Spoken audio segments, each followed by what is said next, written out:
हम तमाम चैलेंजेस से बाखबर हैं। अवाम की हिमायत से पाकिस्तान के तमाम दुश्मनों के मनफी अज़ाइम को शिकस्त देंगे। पाक फौज पाकिस्तान की खुद मुख्तारी की हिफाजत के लिए मुकम्मल तैयार है। पाक फौज की पूरी तवज्जो वतन की सरहदों की हिफाजत पर मरकूज है। Army chief general Asim Munir का खैरपुर टामेवाली का दौरे के मौके पर खिताब। आर्मी चीफ ने बहावलपुर कोर की मशकों का जायजा लिया। ISPR तहरीके इंसाफ के इंट्रा पार्टी इंतखाबात। बैरिस्टर गौहर अली खान बिला मुकाबला चेयरमैन PTI मुंतखब। उमर अयूब बिला मुकाबला PTI के मरकजी जनरल सेक्रेटरी बन गए। डॉक्टर यास्मीन राशिद का बतौर PTI पंजाब सदर इंतखाब। अली अमीन गंडापुर KP। हलीम आदिल शेख सिंध। मुनीर अहमद बलोच बलोचिस्तान में तहरीके इंसाफ के सदर बन गए।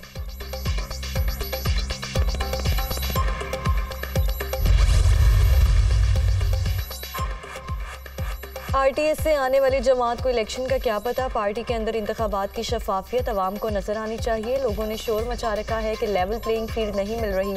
ऐसी जमातों का यही हाल होता है। हमारे औरंगजेब का रद्द-ए-अमल। मैंने ऐसे इलेक्शन कभी नहीं देखे। ये इलेक्शन नहीं आमरीत है। इस इलेक्शन ने जमहूरियत का बेड़ा गर्क कर दिया। इलेक्शन कमीशन को ये रिजल्ट नहीं मानना चाहिए। परवेज खट्टर की तनकीद। मुझे शक है इलेक्शन कमीशन ये इंतखाबात कबूल नहीं करेगा। अहमद बिलाल महबूब।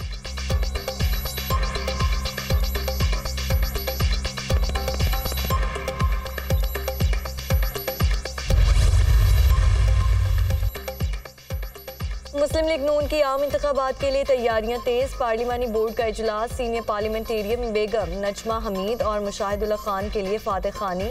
मुल्क और पार्टी के लिए खिदमात पर खराज अकीदत पेश। आज उम्मीदवारों के नामों का हतमी फैसला और टिकट्स जारी होने का इम्कान। नवाज शरीफ के उम्मीदवारों से मुलाकात। आम इंतखाबात के लिए सरगोधा डिवीजन के मुमकिन उम्मीदवारों के इंटरव्यूज। इजलास में राना सनाउल्लाह समेत अहम रहनुमा भी शरीक।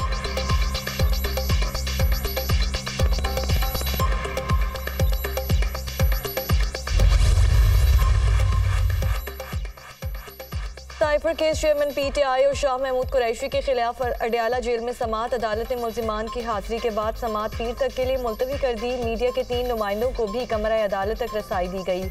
हमारे खिलाफ बेबुनियाद मुकदमात बनाए गए। हमारी जमानत की दरख्वास्तें लगी हैं। अदालत ने भी मुतादिद मरतबा तलब किया लेकिन प्रोसिक्यूशन पेश नहीं होती। हमारे केसेस में प्रोसिक्यूशन को इल्म ही नहीं होता, लेकिन नवाज शरीफ के केसेस में बुलाए बगैर हाईकोर्ट समेत हर जगह पहुंच जाती और दरख्वास्तें भी वापस ले लेती हैं। सीक्रेट एक्ट तरमीम 2023 पर सदर आरिफ अलवी ने दस्तखत ही नहीं किए।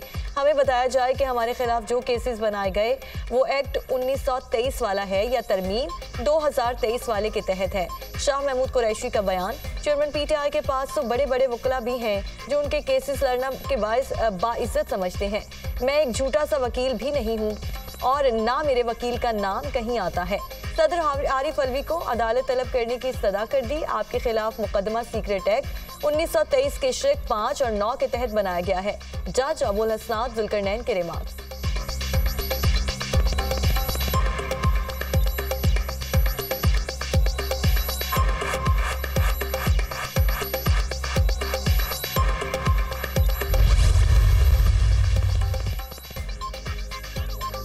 आमदन से ज़ायद असासाजात रेफरेंस। अदालत ने वज़ीर आज़म के मुशीर आहद शीमा की बरियत की दरख्वास्त पर फैसला महफूज कर लिया। एहतसाब अदालत लाहौर के जज मलिक अली जुल्करनैन आवान ने फैसला महफूज किया। अदालत 8 दिसंबर को महफूज किया गया फैसला सुनाएगी। नैब की जानिब से वारिस अली जंजुआ एडवोकेट ने दलाइल दिए। आहद शीमा ने रेफरेंस में बरियत की दरख्वास्त दायर कर रखी है।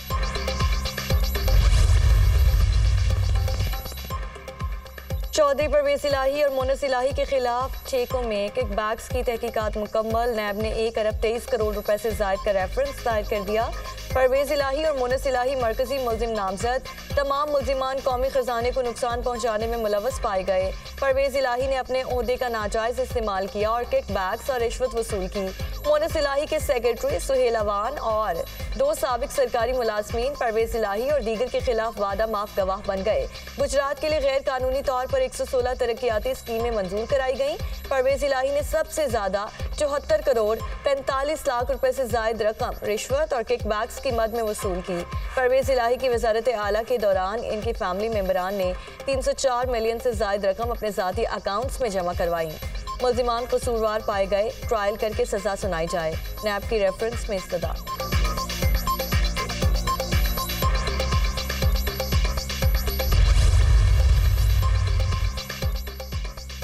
आलूदगी में कमी। लाहौर में एयर क्वालिटी 199 रिकॉर्ड। स्मोक में कमी के बायस पंजाब हुकूमत ने वक्ती तौर पर पाबंदियां खत्म कर दी। तालीमी इदारे मामूल के मुताबिक आज खुले हैं।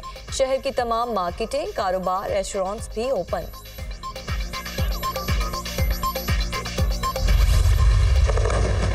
और इसराइल और हमास के दरमियान झड़पें दूसरे रोज भी जारी। 7 रोज जंगबंदी के बाद इसराइल फौज का एक बार फिर बरियत का मुजाहरा। गजा के शमाल और जनूब में इसराइली तैयारों की शदीद बमबारी।